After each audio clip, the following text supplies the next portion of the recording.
Hello and welcome to the Texas Tribune TribCast for Tuesday, November 4th. It is Election Day, and I am Matthew Watkins, Editor-in-Chief of the Texas Tribune, joined as usual by law and politics reporter Eleanor Klibanoff. Nailed it. Nailed it this time. Nailed it on the first try. All right. Happy Election Day. Happy Election Day. Have you voted yet? I have not, actually. I will be Wow. voting this afternoon. Wow, great. You got any zany Election Day predictions for us? Ooh, no. I think it's gonna be very low turnout and very predictable outcomes. But I voted this morning and the vibes were good. So here's my one wild prediction. SD9, Texas Senate race. Kelly Hancock, who became comptroller. 3 candidates in the race, 2 Republicans and Democrats. I predict that the Democrat will be the leading vote getter after round 1.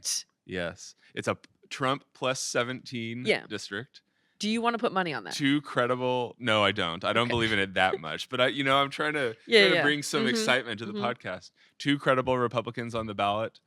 I think the Democrat gets around 40% in the other 2, and it creates this whole thing. Like, people on Twitter will be like, "Look what's happening in Texas," and it will mean nothing, and the Republican who advances to the runoff will cruise to the actual seat. That's my prediction. I think Land on my marker. I think we should bet right now. We don't have to put money on it. But if we have an upcoming live TribCast happening at TribFest with former House Speaker Dade Phelan, you can still get tickets to TribFest if you haven't. Please do. I think that if you are, however it goes, you have to announce the outcome at that event and either eat crow or I will eat crow. That sounds good. Okay. I'm ready for that. Yeah, it's a pretty low stakes bet. Yeah, exactly. Maybe we'll come up with something better between then and now. But I like it. I'll shame you quite publicly. All right, cool. Yeah. But that's not what we're going to talk about today. Because in addition to Election Day, today also marks day 35 of the federal government shutdown. For the first month or so of this shutdown, it has seemed mainly remarkable for how much the general public and politicians don't really seem to care that much. They've just sort of continued on with their daily lives. Negotiations maybe not even really that happening, at least in the public eye. But, of course, 218,000 federal workers in Texas have been furloughed or are working without pay. And this week, it really feels like the pain of the shutdown is starting to hit Texas. For the neediest Texans, that has meant SNAP benefits. There are 3.4 million Texans in the state who receive SNAP benefits to help pay for food. Those have been halted, perhaps temporarily. We'll get into that here in a little bit. And then, for our more upwardly mobile Texans, it's been the airports being disastrous. Hour-long waits at TCA, TSA. There have been, talks of maybe even further airline disruptions in the coming weeks. We're going to talk about this with 2 Texas Tribune reporters. First of all, health reporter Terri Langford. Hello, Terri. Hey there. Have you voted yet? I voted last week. Wow. Do you have any zany predictions? I have no zany predictions. It's Texas. Why would you predict? You've written a lot about the dementia prevention proposition. That is correct. That's a big one. Prop 14. Prop 14. Yep. Excellent. That is correct. Yes. A priority of Lieutenant Governor Dan Patrick. That's right. And also waiting patiently for us is our Washington correspondent, Gabby Birenbaum. Hello, Gabby. Have you voted? Is there anything to vote on in D.C.? Nothing to vote on. My parents in Virginia did call me to ask why their congressman wasn't on the ballot, and I had to explain off-year elections versus midterms. Big governor's race in Virginia, but that was the extent of my political participation today. Nice. Excellent. Okay, well, let's start with SNAP because it feels to me like the most impactful thing that's happening with this shutdown. Terri, I want you to just sort of start by giving us the sort of lay of the land of SNAP in Texas, like who receives it, what do they receive, all that. Well, SNAP is a federal program. It brings $7 to $8 billion to needy Texans each year. These are federal dollars that are passed through by the Health and Human Services Commission, which issues it on a Lone Star card, which is sort of a debit card that folks use in a grocery store.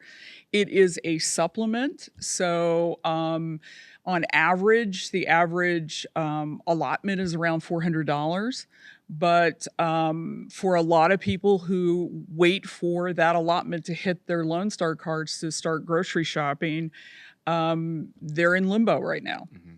Basically, starting on November 1st, folks who would have been receiving allotments to help pay for groceries, including, over 1 million children in the state, have not been receiving those funds. That is correct. It takes like a 3-day turnaround to turn it off or turn it on. And on the 27th, SNAP users or Lone Star card users in Texas were notified that it would not be coming November 1st. Now, the thing is that all 3.5 million Texans don't receive this on one day. It's distributed through the month. So everyone has a certain day where it hits their account. Also, if there's any unused SNAP benefits, they can roll over. So some people have been saving. According to grocery retailers, they say that not all have been spent according to their accounts. So some people, the minute they were notified around October 17th that this could be a possibility, a lot of them started stopping spending their SNAP. But that's not a lot. At the end of a month, as we all know, our grocery money kind of evaporates waiting for that next paycheck, right? So people are waiting for this money. And Trump just announced that he doesn't want to renew it until after the shutdown ends. And I mean, this is commonly we think of as food stamps, right? This has been a program for 60 years. It has been entirely uninterrupted for 60 years. This is it goes back to the 30s, but the formal one that we know as food stamps is going back to the LBJ era. That's correct. Okay. And it's never been interrupted ever. So, because I think, I don't know, like every couple of years we have a shutdown and everyone thinks, oh, right, the TSA doesn't get paid and whatever. But this is pretty exceptional that SNAP is now falling through the cracks. It is, and as Gabby has pointed out, the last longest shutdown, SNAP money was kind of negotiated as part of the deal that it would proceed despite the shutdown, ahead of the shutdown, right, Gabby? I mean, yeah, they had an account that they were like, all right, we can draw on this in case of an emergency like a shutdown. And then that shutdown, this is the 2018-2019 one, was also weird because it went from the middle of one month to the middle of another month. Whereas this one started, on October 1st, and we're now past November 1st. I see. And so what's different this time? Why is this essentially just a leverage play by the president to try to bring Democrats back to the table? Why? I think both parties, right, are looking at, what pain points can be avoided and sort of what are the political, benefit to each. And so, for example, right, like the Trump administration sort of found a pot of money to make sure that the military didn't miss their first paycheck in the middle of October. And so there's sort of varying legal theories about, what accounts you can draw on to pay for what and what money can be used for what. And we're seeing these things sort of get adjudicated in the courts in real time. And then obviously there's the court ruling. And then, we'll see with the Trump administration how exactly they interpret the court ruling and how long they can sort of stand off in that sense. But I think, as the shutdown drags on, like you mentioned, it's getting more painful, and it seems like it's dragging at least sort of rank and file members to the negotiating table here in DC. But a lot rides on to how the White House and how these agencies are interpreting, various accounts and what they can and can't be used for. Yeah, the problem with recording a podcast in 2025 is that by the time you're done recording the podcast, things have changed. But Terri, can you give us just a brief update as to where we stand? There was a lawsuit that was brought by a couple states to try to force the federal government to pay out for food stamps. Where are we with that lawsuit? So there were two states, two rulings. Correct me if I'm wrong here, Gabby. But there were two actions by two different judges, both in Boston and in New Hampshire, and they both ruled that that SNAP couldn't be interrupted. USDA, which administers the food stamp or SNAP program, said yesterday that they were going to work towards partial payment of benefits for this month. But just a few minutes ago, President Trump said on Truth Social that he is not going to let SNAP money go until the shutdown ends. So there's a lot of confusion, and everyone's trying to figure out whether the partial will move forward. The federal government hasn't appealed. As far as I know, Gabby has not appealed those two rulings. So we're kind of in limbo, waiting to see what happens. What's your sense of how this is playing out on the ground in Texas? I follow a lot of Facebook groups involving SNAP recipients. There's a ton of confusion out there. Am I going to get my SNAP benefits? Should I reapply? Is it coming? What do I do? And what's happening is there's more pressure put on food banks. Right now, they are in the midst of helping all these furloughed federal workers, in addition to people just in, sort of food insecurity. So throwing another, 3 million or, roughly over 1 million households onto the back of the food banks, it's an impossible situation for them right now. Yeah, and this comes on top of the fact that a lot of the food banks in Texas and elsewhere have already been sort of struggling due to federal cuts that were made earlier in the Trump administration, the second Trump administration. I mean, one thing that I saw, the Texas Department of Agriculture lost access to a $109 million grant that basically bought foods from local farmers and brought them to food banks. So what we're seeing here is under-resourced food banks dealing with, a extremely high spike in demand due to, like you said, federal workers being in trouble, but also now people who are missing out on their benefits. And once again, I mean, Texas relies greatly on, sort of its, pull itself up by its bootstrap mentality, and the fact that, we rely, our safety net is nonprofits, essentially. And so when the nonprofits are struggling, where do Texans go? It's a question.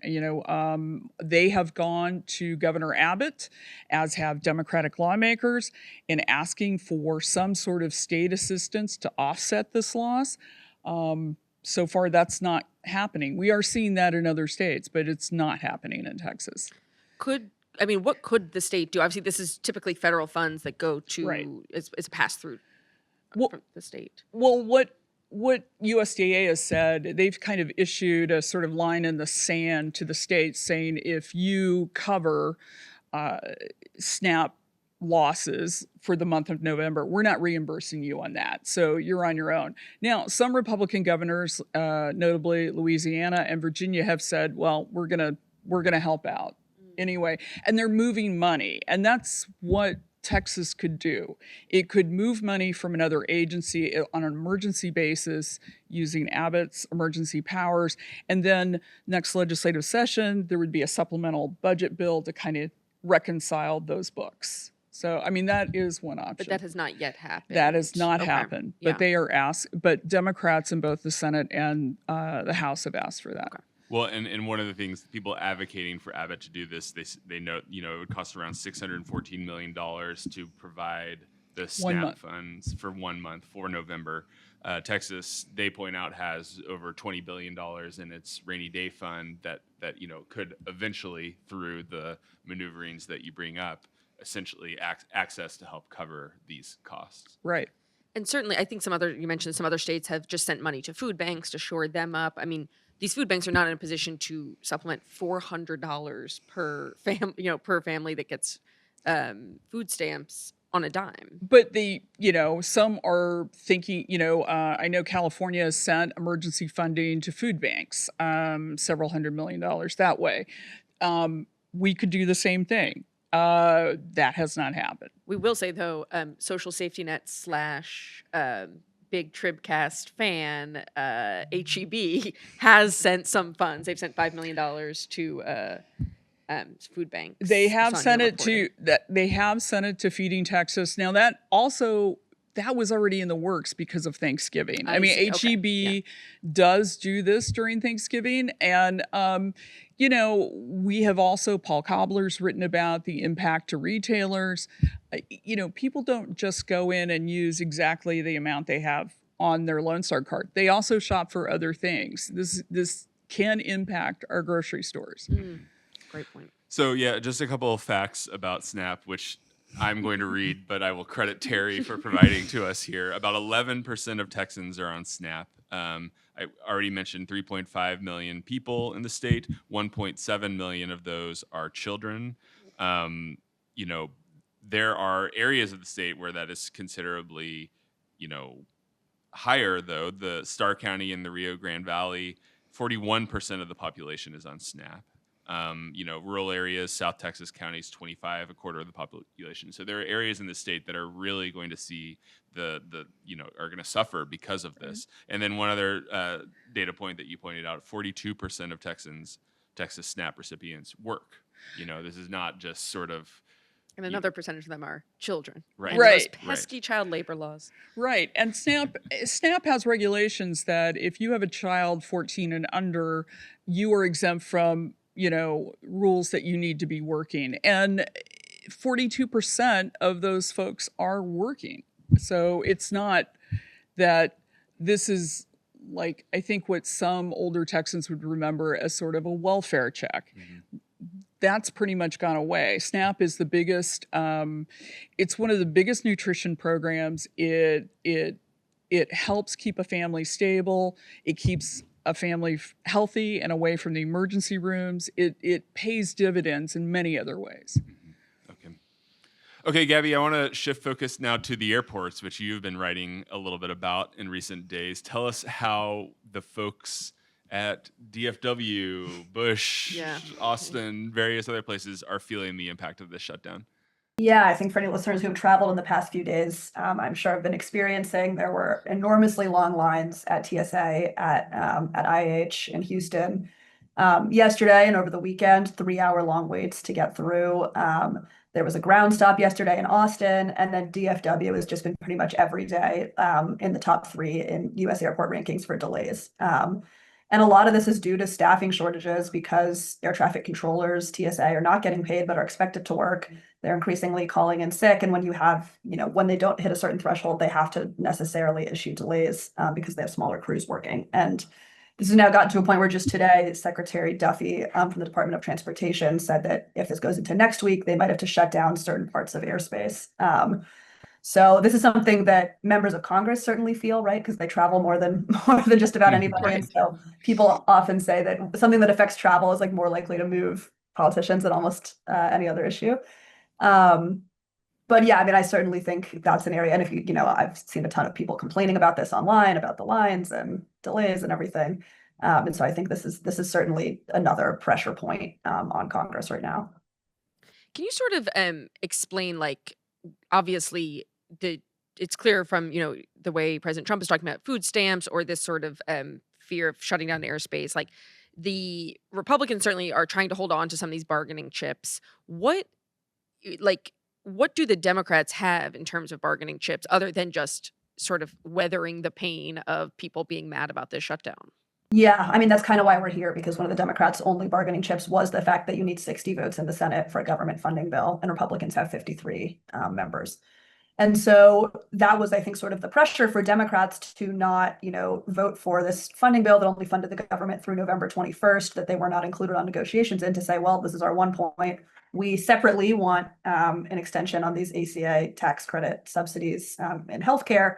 And this is sort of our leverage point to do it. And I think at various points, Republicans have thought, oh, they're only doing it through whatever date. And then, the pain points will kick in and it'll become too much. So at first it was, they're just getting through the No Kings rally, and then it kept going. And then it was, oh, well, on November 1st, once things get more painful, like we're talking about with SNAP, with airports, then they'll cave. Now the Republicans have been saying, oh, once the elections are through today, then they'll cave. So I think I think Democrats, want different things. I think some say at some point this has got to end and, we'll come to some sort of spending deal or we'll get a vote on the subsidies. A lot of the House Democrats are more, I think, dug in and say, no, we don't just want like a process. We want an outcome, not just, oh, we'll have a vote. We want the vote to pass. And so I think there's definitely been movement starting last week and into this week that this might end. But, I certainly, the Republicans, I think, did not think that Democrats were going to last this long. Well, you mentioned the healthcare subsidies, which is essentially what Democrats are asking for in this shutdown. Break down kind of what's happening there and why that might have a particular impact on Texans. Yeah, and so this is going to be a huge deal, as Terri's written about, as I've written about, in Texas, because Texas is one of 10 states that never expanded Medicaid. And so that means that people who are making above 100% of the federal poverty level are not eligible for Medicaid. What they are eligible for is these pretty generous tax credits for their premiums if they get health care through the Affordable Care Act, through the marketplace. And so Texas has more enrollees in the ACA than all but one state, than all but Florida, another state that didn't expand Medicaid. And those subsidies, which create a sliding scale for people to only pay a certain percent of their income towards their premium, and the government pays for the rest, that's expiring at the end of the year. And so the size of these subsidies are going to shrink. And as a result, people's premiums, the amount they'll pay towards the premiums will rise. And then also the cost of the underlying premiums expected to rise because insurers are already pricing in the expiration of these subsidies. And so this is going to be a huge sort of shock to the health insurance system in Texas. And something that Democrats have sort of seized on as something they want addressed in exchange for negotiating on government funding. And I mean, it's really interesting. We've got two health programs, right? A fight to keep two health programs going, the ACA and SNAP. I've been talking to older Texans who are over the age of 50, but too young for Medicare, and they're getting hit. They're getting clobbered. They are all receiving their premium prices. I'm talking to a woman in the Beaumont area who is going to see her increase. She's 55, has a job, but no insurance coverage through her employer, and it's going from $580 to over $1,000 a month. I mean, right, and a lot of people, I assume, who work jobs that don't have health insurance may also, if those are low wage jobs, qualify for SNAP. They're Correct. Seeing just sort of all of these pinches all at once. Yeah, compounding problems, right? Yeah, absolutely. on top of each other, for sure. And as Gabby, you reported last week, right, the average ACA premiums in Texas going up 35% this year. Yeah, and that's just the underlying premium, right? So the amount people are actually going to pay towards it is going to rise higher than that. Even more. I think there was like a point early in the Trump administration where like much of what they were targeting, this era of the Trump administration, much of what they were targeting was Medicaid, programs we haven't expanded. Like the pinch was sort of less apparent for Texas first. And now, these Texas, just by virtue of being such a large state, but also, some of what makes us Texas, we have a lot of people on these programs and just have like a huge, like the human toll of some of these pinches is pretty significant numbers wise. And some of while the focus has been on the ACA, contained in the big beautiful bill, correct me if I'm wrong again, Gabby, you're the best fact checker there is on this. We're seeing cuts to Medicaid, right? So we're going to see a decrease if that passes. And so that's going to squeeze Texans even more in a state that has not expanded Medicaid. Yeah. So, go ahead, Gabby. Oh yeah, I was just going to say, I think, Texas sort of avoided the most intense of the Medicaid cuts because it never expanded. And so what's called the expansion population of people, making over 100% of the federal poverty level are now going to have work requirements in other states, not in Texas, right? Because those people aren't on Medicaid in the first place. But this is the exact population that, people are worried are on ACA and are going to drop ACA because their premiums are getting unaffordable. So it seems to me like we're in this situation where the Democrats who care about these ACA premiums and want the government to do something about it are shutting down the government, shutting down non-essential services, shutting down social welfare programs that, many Republicans feel as though we're spending too much money on anyways. And the response from the Republican administration is sort of, don't threaten me with a good time. Yeah, right. Like what, I am having a hard time seeing how this is putting enough pressure on the Trump administration to actually bend to Democrats' will in this regard. What am I missing, if anything, on this? And are the Democrats you're talking to, particularly the ones from Texas, being confronted by this situation? How do they respond to that skepticism when folks raise it? Yeah, I think a lot of the Democrats have been desperate for Trump personally to get involved because there's been some reporting out of the White House that the Trump team sort of understands that this ACA premium tax credit thing might be an issue for them in the midterms, whereas a lot of the Republican members, a lot of them from Texas especially, would rather see these subsidies sort of expire and revert back. They worry that there's too much federal spending on that issue. And so Trump, has been traveling a ton. He was in Asia. He came back, I think, on Halloween, but has been mostly content to let Republicans in the House and Senate negotiate this. And yeah, I think part of the calculus too, there's a few different political dynamics. I think a lot of the polling has shown that, Democrats are, seen as better on the shutdown than Republicans, even though, like you said, Democrats are the ones that, didn't vote for the funding bill.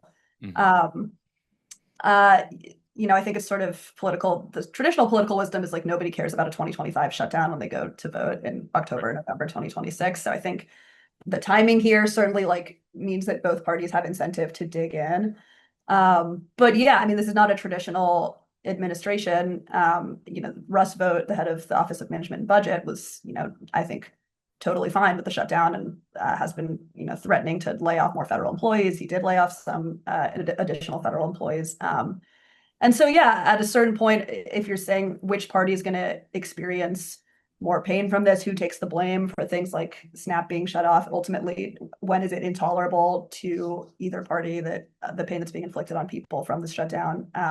I think we're kind of getting to that point this week. And it looks like we'll ultimately, find some sort of short-term spending deal. And we might do this all again in a few weeks. So remind me how long the 2018, because you were saying this is the second longest shutdown. What is the longest? We tied today, 35 days. Wow. So all right. We did it. Tomorrow becomes the longest. Yes. Wow. Yeah. What's that Chinese curse? May you live through interesting times. Yeah. May you live through record-setting times. Yeah. Yeah. Interesting. Okay, so you seem to be a little bit optimistic, Gabby, that we might be getting to the point because of, like we just talked about, all the pain that is being felt this week in particular, that we might be getting closer to some resolution here. Is there anything public that suggests that too, or is that more of a hunch? I think it's more of a hunch. A lot of the Republican senators have been projecting confidence that this is going to get resolved this week. They've been wrong in the last few weeks before. But I think some of the more moderate Democratic senators have said, maybe it's time to look for an off-ramp or find an agreement that we can live with. And I think part of the problem is, the notion that Republicans will completely cave on subsidies. It's like a classic situation where if you put a 1-year extension, for example, of the ACA subsidies on the House floor tomorrow, it would pass. It would involve the House actually coming to work, but it would pass. With all the Democrats and maybe 15 or so Republicans who have expressed interest, including Monica De La Cruz in Texas, people who are sort of, I don't know if I'd call her a frontliner, but someone who's going to have a competitive race, whose district, has a ton of ACA enrollees. But it would pass against the, objection of the vast majority of Republicans. And so if you're the speaker, Mike Johnson, you don't want to create that situation. And so I think for Democrats, there's probably an internal debate about, is having a vote on this issue enough, in the Senate at least, or what exactly do we negotiate here? But it's one of those situations where there's not a ton of incentive for House Republicans, for leadership to bring it up against the wishes of most of their members. Even if, some people acknowledge that it could be a political problem. Well, yeah, and possibly the one thing, this must be part of the Democratic calculus, possibly the one thing that could get Republicans to be okay with having a vote on this on the House floor would be Donald Trump asking for it, right? And of course, he did say to CBS News this week, right, that there were things he wanted to fix about Obamacare, right? Although lacking specifics or how that would actually work. So I don't know. It seems like a bit of a pipe dream, but maybe there's an opening Democrats see. The other thing is just, I think there are a lot of Democrats. We are a long way from the November 2026 elections. We are a shorter way away from the 2026 primaries, right? And there are a lot of Democratic primary voters who want to see their members of Congress showing resistance to Trump in whatever way possible. Right? Absolutely. Yeah. And I think that's why a lot of Republicans expected this would be over after the No Kings rally. But not so. They got to see what happens with Mom Donnie first. I did. An older journalist said to me he thinks that it'll get resolved tonight so that they can Democrats in swing states can kick Mamdani off the headlines. Interesting. That's down as that was one person's speculation. But I thought that was that sounds like magical thinking to me. Yeah, right. Yeah, it was a little tinfoil hat, but New York at the center of the universe. Yeah. Well, it is my sincere hope that this gets resolved before TribFest. So, Gabby, that you can get on an airplane and fly down here and participate, as well as the many members of Congress and other people coming from out of town. As Eleanor gave a shout out earlier, TribCast will also be live at the festival with former House Speaker Dade Phelan. So I encourage folks to visit festival.texastribune.org to buy their tickets. It is less than 2 weeks away, almost just a little bit over a week away. Yeah. And I will also, while you're on our website, I believe Terri and the health team has put together a guide on how to give and receive help during the SNAP shutdown. So if you want information on, whether you need help with food assistance or would like to contribute to food assistance, check that out. All right. And that just about does it for today. Thank you, Gabby. Thank you, Terri, for lending your expertise here. Thank you to our producers, Rob and Chris. Thanks, Eleanor. And we will talk to y'all next week.